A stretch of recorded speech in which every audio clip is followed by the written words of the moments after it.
Olá, o Documento Verdade de hoje vai mostrar os avanços significativos da ciência e da medicina no Brasil e no mundo neste ano.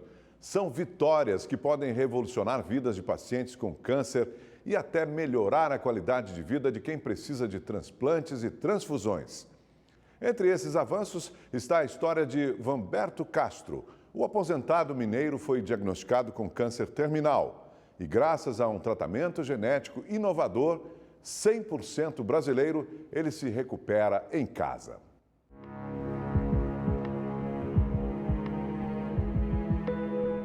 A história, que parece um roteiro de cinema, começou há pouco mais de 2 anos, quando Vanberto percebeu que havia algo de errado no organismo dele. Foi uma coincidência cruel, foi no dia do meu aniversário, que eu, aqui na minha casa, dei um grito ali. E aí, 7 dias depois, veio o diagnóstico de um linfoma. O linfoma ele é um tipo de câncer do tecido linfático. Ele se origina de uma célula, que é o linfócito, que é uma célula de defesa. O linfoma ele vai se originar em uma dessas células. Uma dessas células sofre algum tipo de mutação, começa a se multiplicar muito rápido e isso vai acabar gerando a doença. No começo, o tratamento foi convencional. Vanberto passou por sessões de químio e radioterapia, mas a resposta foi negativa. Alguns meses depois é que foi pedido um exame.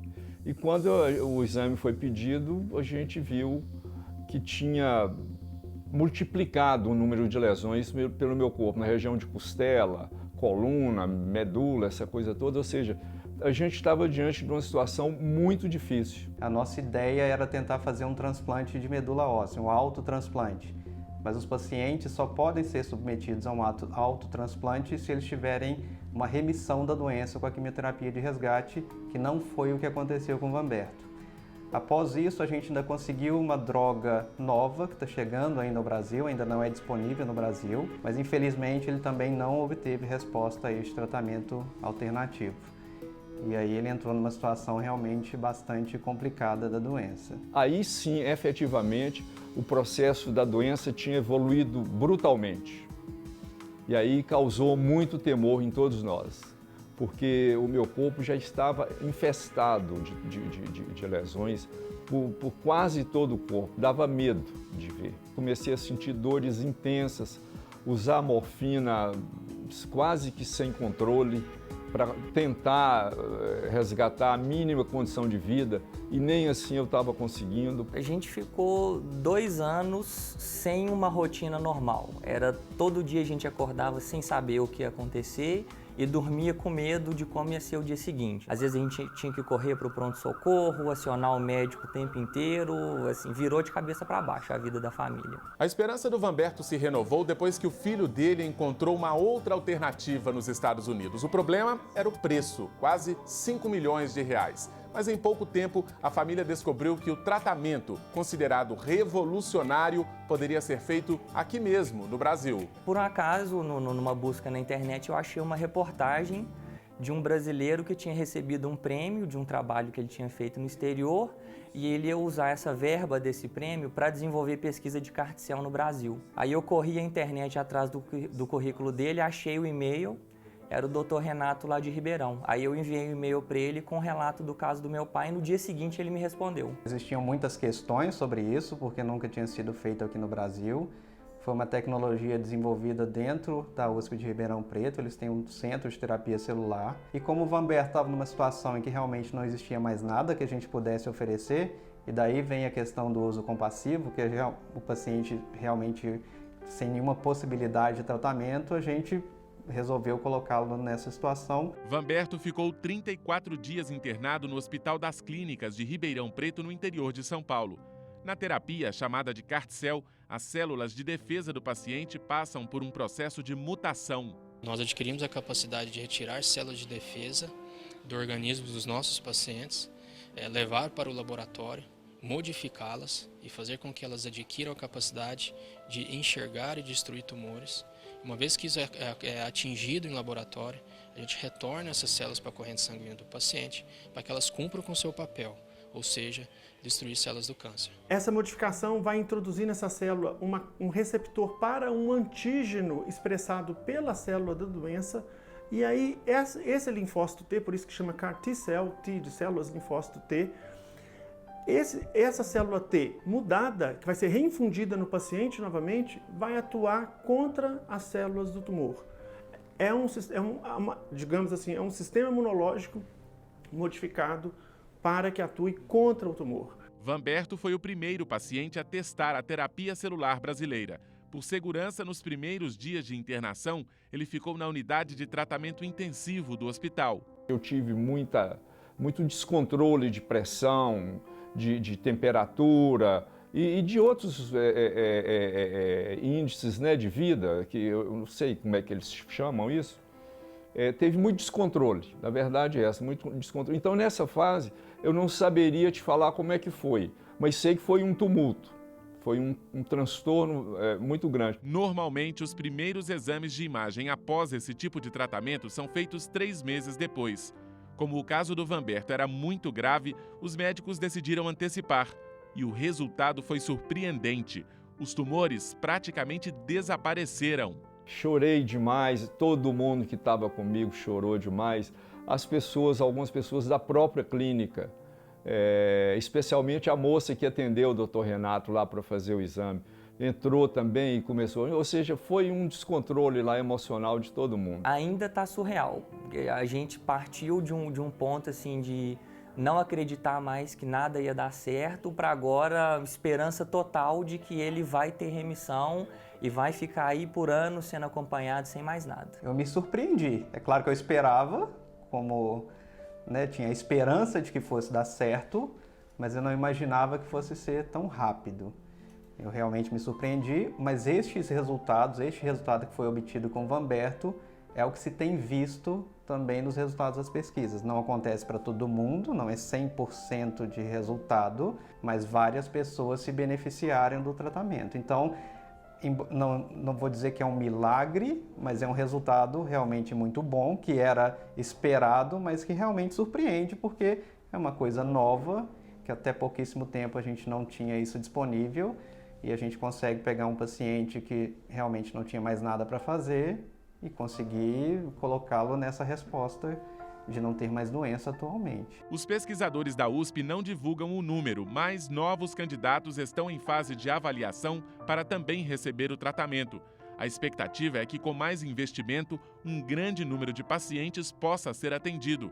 O CAR T-cell é indicado para combater linfomas e leucemias. Nós temos um grupo de pessoas altamente qualificada que pode trabalhar com esse tipo de tratamento, mas a limitação nesse momento ela é estrutural, ou seja, a gente precisa investir em estrutura física. E uma vez que a gente faça isso, aumente a nossa capacidade de produção, nós teremos condições de oferecer um número maior de pacientes. A gente tem que lembrar que o transplante de medula óssea, que hoje é relativamente bem conhecido, relativamente comum, vários locais fazem transplante de medula óssea, começou lá na década de 50, a primeira vez. Então, você imagina, nós temos um caminho enorme pela frente, mas um caminho extremamente esperançoso, extremamente positivo. E como eu disse, eu acho que nós estamos vivendo, nesse momento, um divisor de águas, um marcador de nova possibilidade de terapia celular. Isso não pode ficar como um benefício pessoal de ninguém, de um ou de outro, que venha chegar e receber o tratamento. Isso deve ser um objeto de utilização de grande parte da população, ou seja, o ideal seria que fosse cobrir as pessoas que necessitem, mas se não for possível, que cubra uma grande parte dessas pessoas. Livre dos sintomas do câncer, Vanberto vai ser acompanhado pelos médicos por pelo menos 5 anos. É uma maravilha, é um alento, é um conforto muito grande ver família, ver esposa, ver filho, ver amigos, ver a neta. É um reinício de muita coisa.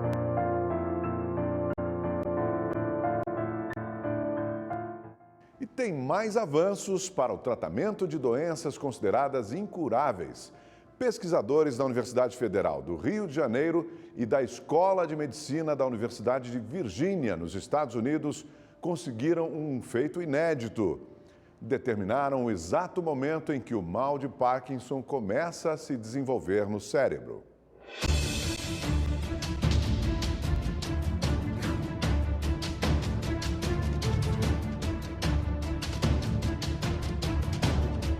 tremores, dificuldade de ficar no mesmo lugar, lentidão nos passos, rigidez muscular. Sinais de que a doença de Parkinson se instalou. Eu fui diagnosticado com Parkinson em 2013. Começou com uma leve tremedeira que eu achei que era normal, que eu já tinha isso. Nós fazemos vários testes, fazemos vários exames para diagnosticar aqui a doença que não temos, para chegar à brilhante conclusão que nós temos Parkinson. Então, esse Parkinson é nosso melhor amigo. Esse Parkinson te acompanha para sempre. Eu fui no supermercado, queria botar as compras na cesta, no saco, não conseguia. Aí eu tinha que pedir auxílio à caixa. O tremor das mãos, sabe, foi muito agressivo, né? Eu não conseguia segurar um prato, um garfo para comer, é uma coisa insuportável. Mas eu parei para refletir de caramba, que doença é essa? Que tira a minha estabilidade, sabe, a ponto de eu não conseguir segurar uma colher para me alimentar. Silenciosa, chega sem avisar. Misteriosa, sem explicar porquê. A medicina ainda desconhece as causas do Parkinson.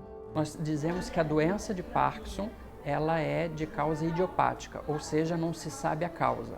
Mas isso não significa dizer que não se tem hipóteses sobre essas causas. Então, as causas que se atribuem à doença de Parkinson, podemos dizer que seja hereditária, ou seja, uma disfunção de alguns genes específicos que podem acarretar a doença de Parkinson, fatores ambientais que estariam ligados, por exemplo, ao contato de agrotóxicos e também disfunção de organelas específicas, como é a disfunção mitocondrial.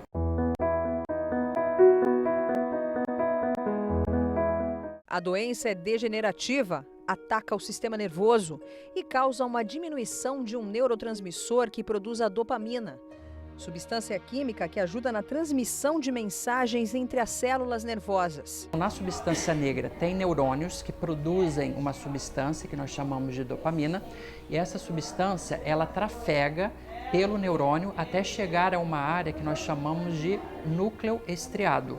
Então, esta relação do neurônio que sai da substância negra para o núcleo estriado é a via nigroestriatal.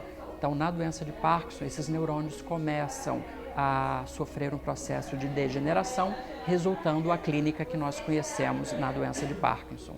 Traduzindo de maneira mais simples, sabe aqueles movimentos que nós fazemos de maneira involuntária, quase sem pensar?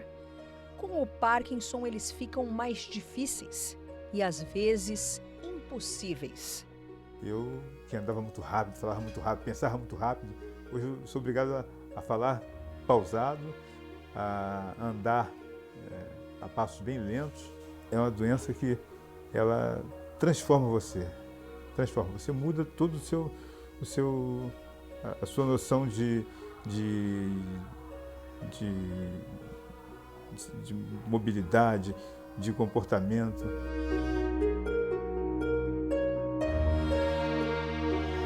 É o que a dona Otalina, que sofre de Parkinson há 20 anos, sente quando está sem a medicação.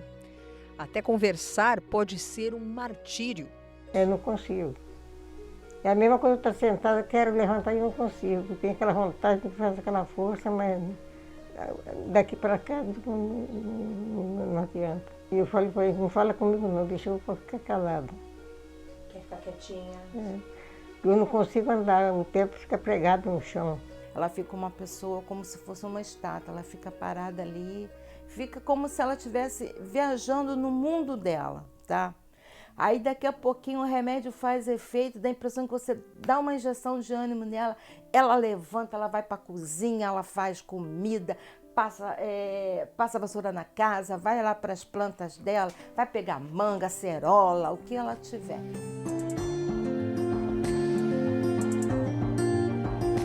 A dona Rotalina vive 2 momentos, como a filha dela me explicou, o on e o off. O on, quando a medicação faz efeito, e aí ela mexe nas plantas, faz várias atividades domésticas, e o off, quando a medicação passa, e aí ela já não tem mais energia para nada. Dentro da janela terapêutica do medicamento, ele ter momentos que é como se o medicamento não funcionasse. mas nem todos os pacientes apresentam fenômeno off. Alguns pacientes podem apresentar. E aí o fenômeno off, ele pode ser previsível ou não previsível. Isso varia de paciente para paciente. A medicação mais moderna é fornecida pelo Sistema Único de Saúde. A dosagem varia de acordo com o estágio da doença. A substância atua na correção do déficit de dopamina e é a mais eficaz, mas ainda assim apresenta efeitos colaterais. As pessoas podem ter alucinação, podem ter alteração do sono, alteração em relação ao sistema nervoso autonômico de forma geral, por exemplo, ter hipotensão ortostática. Então é algo esperado, mas naturalmente os benefícios eles superam esses efeitos colaterais. Então é importante que o paciente ele siga muito atentamente a prescrição de dosagem e horário dos medicamentos para que ele possa se manter bem ao longo do dia.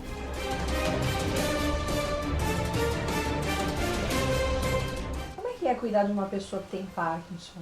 É um pouco complicado. Isso porque às vezes a pessoa não aceita, não entende a doença que ela tem, tá? Então eu tenho certos cuidados com a minha mãe que ela não aceita.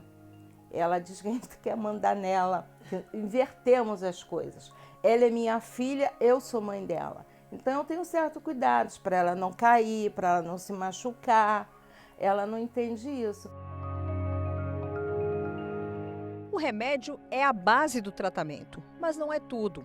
Fisioterapia, fonoaudiologia, acompanhamento psicológico e a convivência em grupo melhoram a qualidade de vida de quem tem Parkinson. Os remédios que nos dão apoio, mas sem a parte prática dos exercícios, nós não somos ninguém. Nós precisamos muito dos exercícios para nos mantermos em atividade. Caminhar, engolir, se virar na cama, tomar banho, trocar de roupa. Atividades simples do dia a dia que o Parkinson pode ou não comprometer. E é para recuperar ou, com sorte, não comprometer esses movimentos que os pacientes fazem a fisioterapia. Então, na fisioterapia, a gente incentiva esses desafios motores e cognitivos simultâneos. Exercícios de mobilidade e flexibilidade também são importantes para que a pessoa possa ter, então, um processo de alongamento que permita ela fazer atividade no dia a dia. Recuperei a qualidade de resistência. A cabeça também melhorou bastante. Essa integração é fantástica. Eu sou uma pessoa que eu procuro fazer tudo aquilo que eu fazia antigamente, como nadar, como caminhar, faço tudo, não deixo parar por causa da doença. Mas aqui me ajudou muito. Eu não andava direito, agora ando direito e faço a vida normal. Se a gente não tiver atividade, a gente fica entregue à doença, não faz nada. As 10 milhões de pessoas que sofrem de Parkinson no mundo inteiro convivem com as mesmas dores, desconfortos e preconceitos pela desinformação de quem não conhece os sintomas. Em comum, elas dividem o mesmo sonho, a cura da doença. Eu rezo todo dia para alguém arrumar uma cura para essa doença, porque, com sinceridade, quem tem doença nenhuma é boa, tá? Ninguém quer ficar doente, mas você tem um problema de saúde que você não sabe que você ainda não tem uma cura. Cara, é muito triste isso. As pessoas, quando veem a gente andando na rua tremendo, pensam de todas as maneiras outras coisas, menos que nós temos Parkinson. Por isso que eu digo que nós somos os fantasmas da sociedade. E as crianças ficam olhando para mim e depois imita. Aí a senhora prefere não sair de casa, então, por conta disso? Prefiro. Porque eu nunca tive doença nenhuma, sabe? Agora que aconteceu isso. A doença, ela te exclui muito, te inviabiliza a visibilidade, você fica visível e invisível ao mesmo tempo, né? A minha geração, com 65 anos, 65 de idade, foram diagnosticados, a metade dos nossos neurônios já havia morrido. E é muito chato você saber que algo em você morre todo dia e você não pode fazer nada.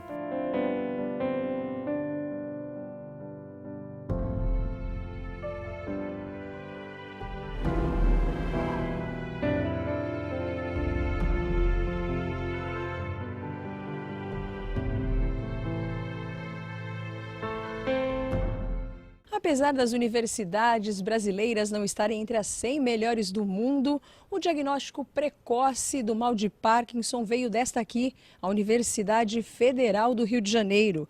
E o responsável por essa pesquisa foi o médico Gerson Lima, que também é neurologista. No caso do nosso estudo, o que ele está contribuindo? Ele está contribuindo para identificar o momento em que essa proteína envolvida nessa doença, que tem um nome grande, alfa-sinucleína, quando é que ela começa a dar os primeiros sinais de que está ficando numa forma que vai ser tóxica para a célula. Então, o nosso estudo ele identificou esses chamados, que a gente chama em nome técnico, oligômeros, que são tóxicos, que eles podem não só gerar essas estruturas maiores dentro da célula, que acabam levando à morte da célula, como podem passar de célula para célula. Bem, ainda faltam mais estudos, né? A pesquisa ela avança em pequenos passos para chegar num passo maior.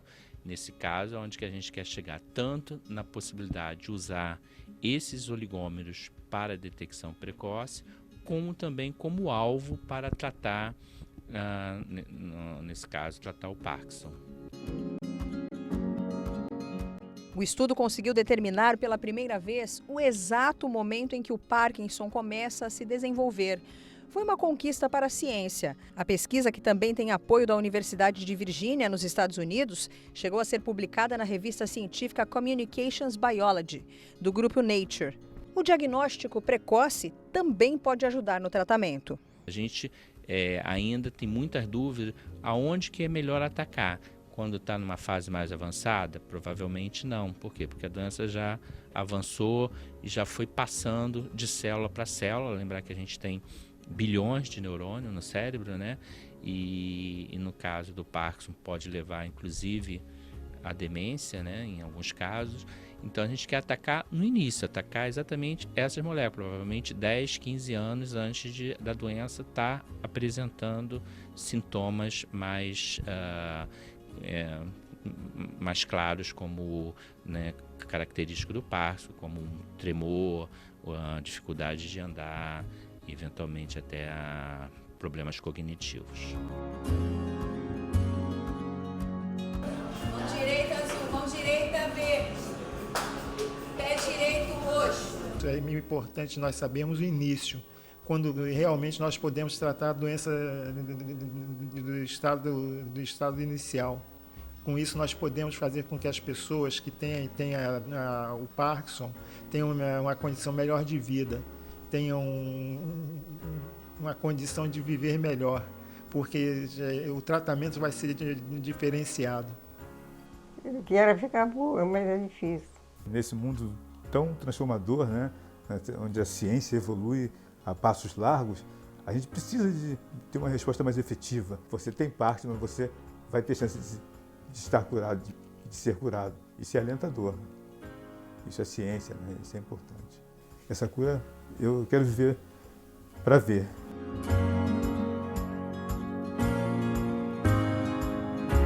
De outros notáveis avanços da ciência e medicina neste ano e que jogam luz para melhorar a qualidade de vida de milhões de pessoas no mundo. Um deles tem a assinatura de uma brasileira.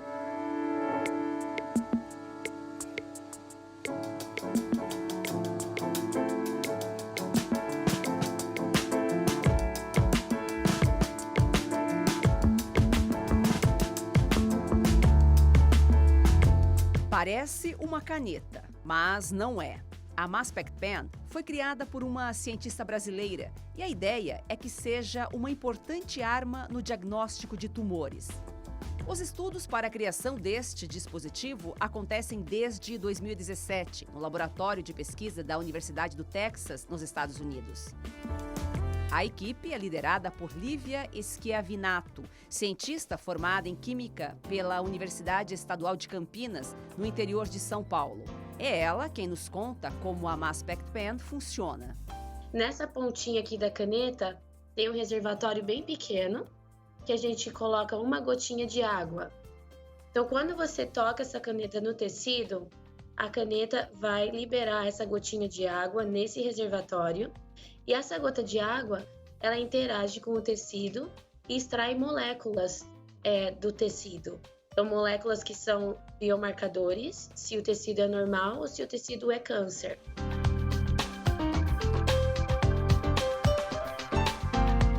A visão é estar ajudando os cirurgiões a identificarem tecido durante a cirurgia de uma forma muito rápida, dessa forma, podendo ter certeza de que todo o câncer foi removido e tecido normal não está sido removido em excesso.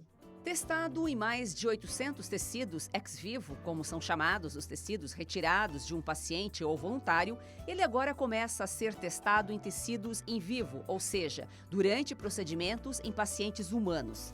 Esses tecidos são levados para análise e os resultados... A gente já fez a análise de câncer de cérebro, mama, pulmão, tireoide, ovário e agora a gente começou com câncer de pele. E a gente tem mantido a nossa precisão no diagnóstico de câncer em aproximadamente 97% de precisão. O resultado que essa nova tecnologia pode trazer durante a cirurgia pode definir uma ressecção maior ou menor daquele tumor, sem deixar tumor para trás, e isso pode definir o prognóstico desse paciente. A MassPactPen e a Lívia foram personagens de uma reportagem exibida no Rede TV News há pouco tempo. Na época, a caneta estava sendo avaliada pela comunidade médica. Hoje, ela já é considerada um avanço muito importante, principalmente para a área de oncologia. O resultado dos testes nos Estados Unidos vão determinar se ela será testada em diversos países, incluindo o Brasil. Já nos Estados Unidos, médicos do Hospital Henry Ford, em Detroit, realizaram um procedimento histórico, o primeiro transplante duplo de pulmões em um adolescente. O paciente, que não teve nome revelado, tem 17 anos e desenvolveu lesões irreversíveis por fumar cigarros eletrônicos. Acompanhado de perto pelos médicos desde os 16, o jovem chegou a desenvolver dor no peito e dificuldade para respirar, dois dos sintomas mais comuns à EVALI, nome dado à doença causada pelo uso de cigarros eletrônicos, os vapers, como são conhecidos fora do Brasil. Um relatório do CDC, Centro de Controle e Prevenção de Doenças norte-americano, apontou todos os sintomas desse distúrbio. Tosse, dor no peito e falta de ar estão entre eles. Além de febre, calafrios, perda de peso, dor abdominal, náusea, vômito e diarreia. Além disso, exames de imagem podem mostrar alterações significativas nos pulmões, como aconteceu com o paciente que recebeu o transplante duplo. Aqui não tem mais ar entrando, exceto por este pedacinho de pulmão que recebe ar. Então, basicamente, ele está destruído. Quando tiramos os pulmões dele para fora, estavam extremamente pesados, porque estavam cheios de fluido e tecido já cicatrizado. Depois que finalizamos o transplante duplo no paciente, aqui você já vê os novos pulmões. E aqui você consegue ver perfeitamente a sombra do coração, as sombras do ar dentro dos pulmões, bem diferente daquela imagem. Outro ponto importante levantado pelo CDC é que 95% dos casos relatados de pacientes com EVALI apresentaram problemas respiratórios e 77% desses problemas gastrointestinais. A perda de peso e calafrios afetaram 85% dos pacientes. Por conta disso, aumenta a preocupação das autoridades, já que os sintomas da doença são semelhantes aos de uma gripe ou de uma infecção. Mais de 2.000 pessoas foram diagnosticadas com a doença em praticamente todo o território americano. Foram registradas 40 mortes relacionadas ao vaping. É uma doença totalmente sem sentido, totalmente evitável, e se o paciente não tivesse nos procurado, com certeza teria morte certa. O causador dessa doença pode ter sido encontrado. O CDC divulgou no meio de novembro que pode ter encontrado o culpado. É o acetato de tocoferol, também conhecido como acetato de vitamina E. É uma substância sintética utilizada em cremes para a pele e até suplementos, e só causa problemas de saúde se inalado. Segundo o Centro de Controle e Prevenção de Doenças, 29 amostras de fluidos pulmonares continham acetato de tocoferol.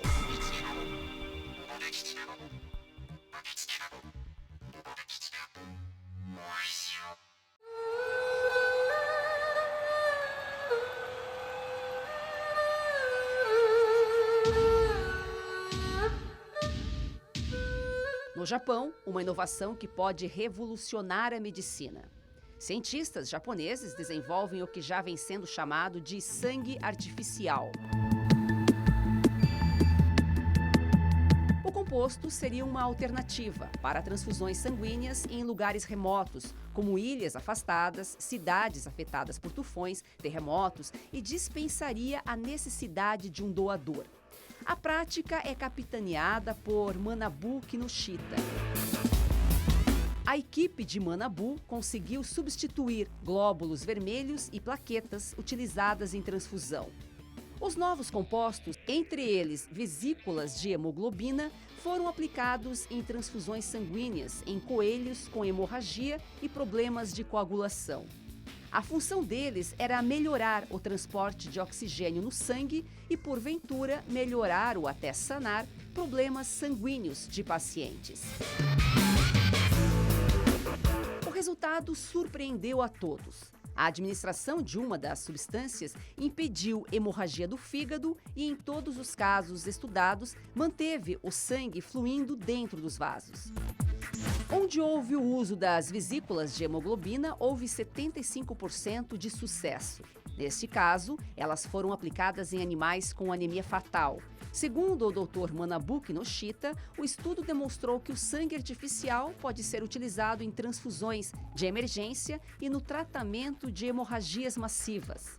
O próximo passo, acredita-se, será aprimorar ainda mais o alcance em laboratório.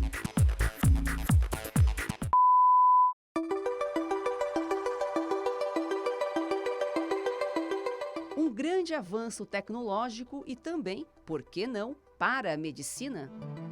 Um método inovador de impressão 3D pode se transformar em esperança para quem precisa de transplante de órgãos e próteses e órteses mais realistas.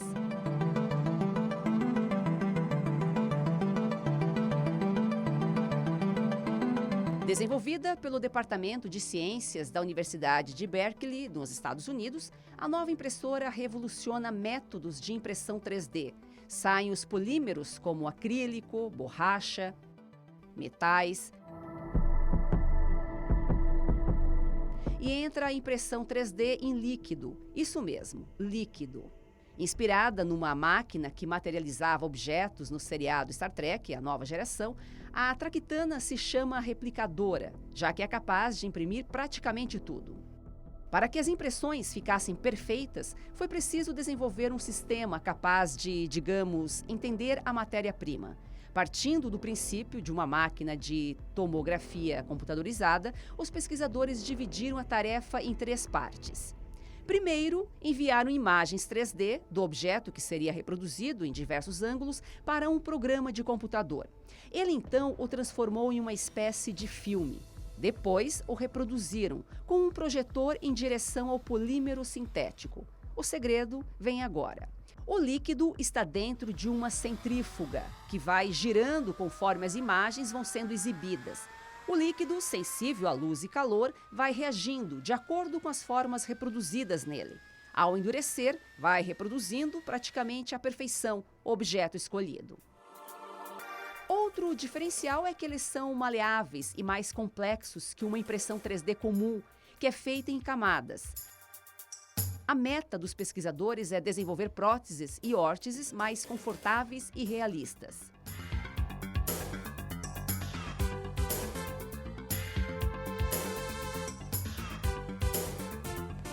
Na China, uma técnica, também em impressão 3D, pretende criar órgãos, veias e até ossos sintéticos. Em estudo há 2 anos, ela pretende criar uma bioimpressão, onde no lugar de um polímero estejam células vivas. Os testes foram e seguem sendo feitos em uma solução de hidrogel. Os cientistas descobriram recentemente que as formas criadas por esse método duram 10 dias antes de quebrarem, o que inviabiliza, por enquanto, a criação de outras formas de impressão.